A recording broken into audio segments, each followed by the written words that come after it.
Hey guys, how-to videos back here again.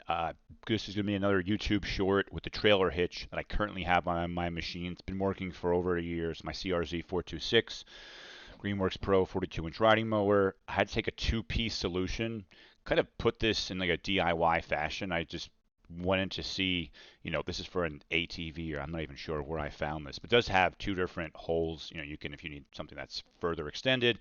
And this thing does work with the bagger. It's been flawless for over a year. I'm just tightening up at the start of the season, just some routine maintenance. But overall, yeah, I was disappointed. Greenworks didn't really have anything in this department. Had to kind of source something on my own.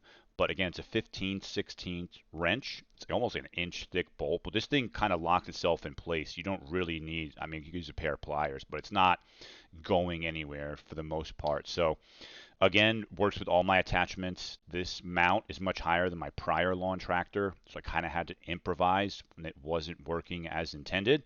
Thankfully, Amazon has all the parts you need. I'll send the link below. Good luck and kick some butt this spring. How-to videos out.